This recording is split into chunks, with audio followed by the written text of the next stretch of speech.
turn you on. Hey, what's up? I'm up in here. Today we got my man Alfonzo Hunter. Go and see her when I need some loving. The music I represent is basically, you know, your R&B slash hip hop. Your brown sexy skin, I can't wait to begin. I hooked up with Eric Sermon, the E-double. Check it, sit back and let me do my thing. Yeah, E-double. Me owning my own publishing, everybody calls me. She's not afraid to give me all of her affection. The Weeknd is one of the most streaming artists in the world. 100%. Right? Yeah, knock, let me in. Get your home and lover, friend. Every 4 months, guess how much it brings in? 220. Wow. Yo, but that's 240. But 240? That's crazy. Yeah, Playas. Because do you have to hear the song first before you clear it? Yes. Berry, the sweet of the juice in you. I've been in the music industry, I would say, since like 1986, 87.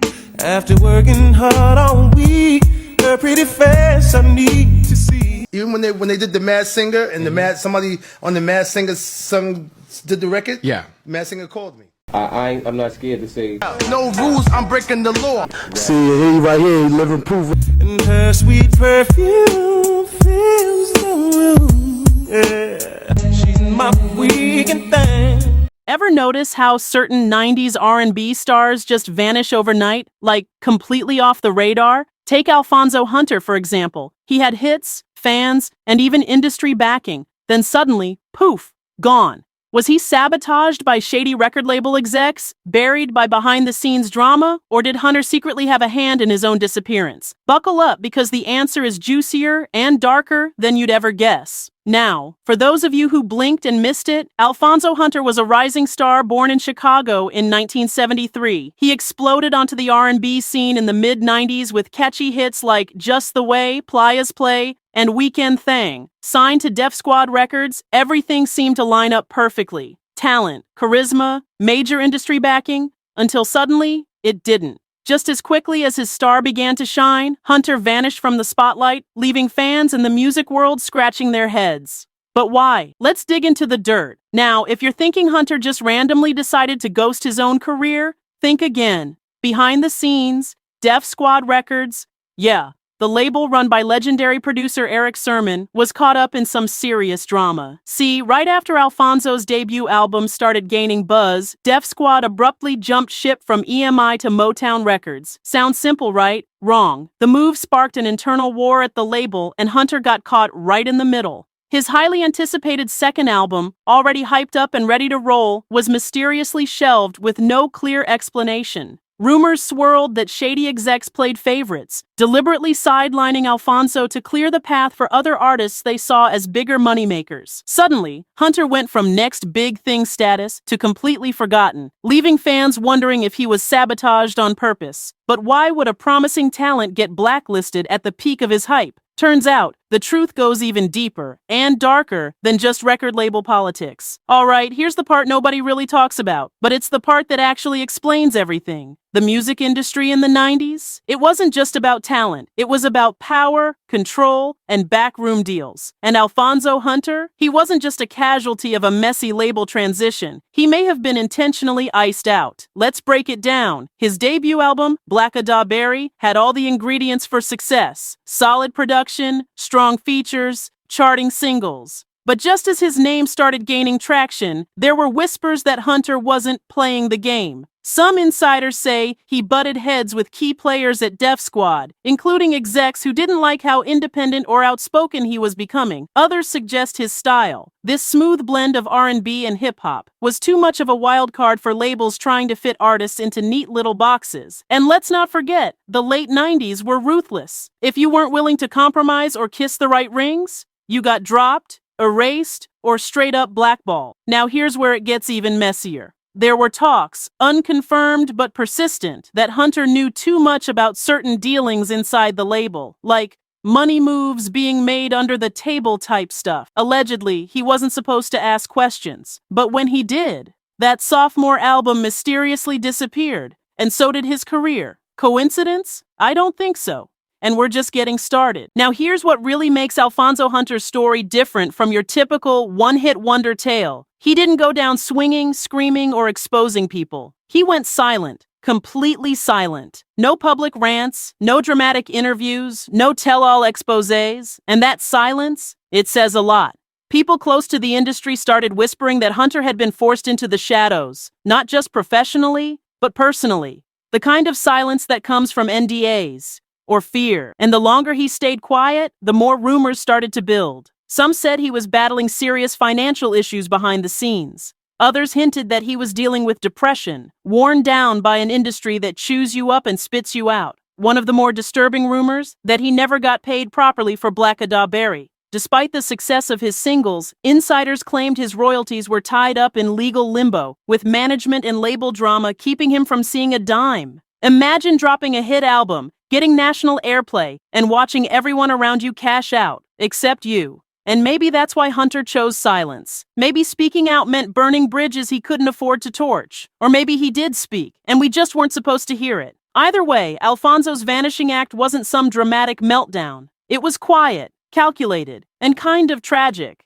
But trust me, it gets even stranger. Fast forward to 2009, more than a decade after he vanished. Boom! Alfonzo Hunter pops back up out of nowhere with a single called Fly. And fans who remembered his buttery vocals and laid-back swagger were hyped. It felt like he was ready to take back the mic, tell his side of the story, and maybe, just maybe, give the R&B world the comeback it didn't know it needed. But here's the wild part. That comeback? It lasted all of 5 seconds. No follow-up singles, no interviews, no press tour, no album. It was like he dropped Fly and then disappeared again, like he was testing the waters, but already knew the sharks were still out there. Now, let's be real, 2009 wasn't the easiest time to re-enter the game. The music industry had already gone digital, new names were running the charts, and R&B had morphed into something totally different. But that's not the whole story. According to whispers in industry forums and blogs, Hunter's comeback wasn't just ignored. It may have been actively blocked. Some fans believe the same behind-the-scenes forces that buried his second album were still pulling strings, making sure his name stayed out of the spotlight. Whether it was blacklisting, politics, or just bad timing, one thing is clear. Alfonzo didn't walk away a second time. He was pushed, and the way it happened, quiet, cold, and very calculated. But even that doesn't explain the full mystery, because there's still one burning question left. Why hasn't he ever told his side of the story? Let's talk about it. All right, let's get into the real conspiracy. The part that'll have you side-eyeing the industry like, what else are they hiding? Because Hunter's silence, it's not just unusual, it's strategic. And here's the hot take. Alfonzo Hunter might have been forced into silence by people with power, contracts, and dirty hands. Think about it. Most artists who get screwed over go on a podcast, drop a diss track, or at least throw some shade on Twitter. But Hunter? Nothing. Not even a whisper. It's like he got wiped off the industry map and signed off on it. Some fans believe there were legal threats involved. Others think he signed a deal that silenced him for good.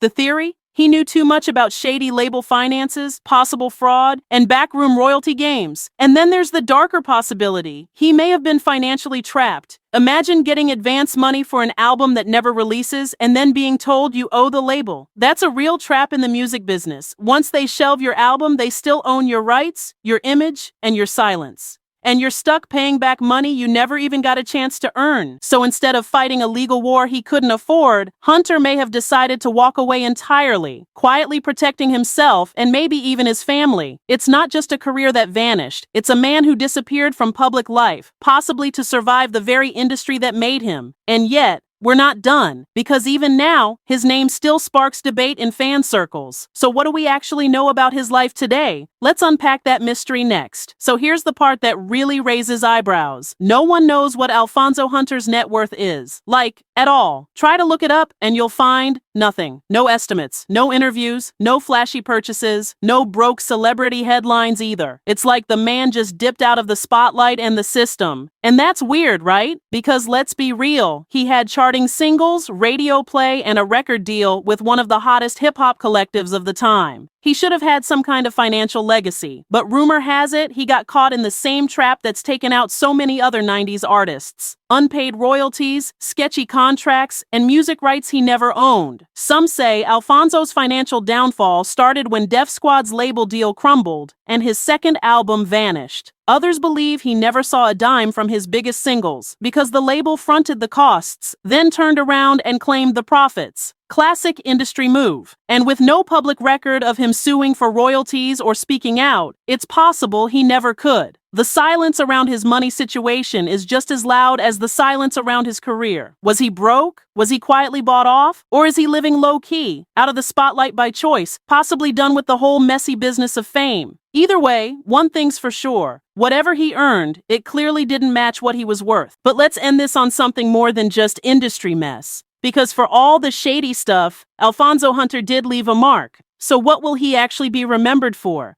Let's talk legacy. Alfonzo Hunter might not be a household name today, but for real R&B heads, he's still that dude. He'll always be remembered as one of the smoothest, most underrated voices of the 90s, an artist who blended R&B and hip-hop effortlessly, way before it was the trend. Just the Way, Playas Play, and Weekend Thang still hit hard, still get play, and still make people say, "Yo, whatever happened to this guy?" And that's the thing. His legacy lives because of the mystery. He didn't fall off from lack of talent. He was pushed, buried, and likely burned by an industry that didn't want him to win. And instead of going the messy route, Hunter walked away on his own terms, or at least the terms he was forced to accept. That silence, it became part of his story. The mystery became the myth. As for his current life, nobody really knows. No verified socials, no press, no public appearances. Some fans speculate he's still making music privately. Others think he's moved on completely, maybe mentoring behind the scenes, maybe just living in peace, far from the chaos he left behind.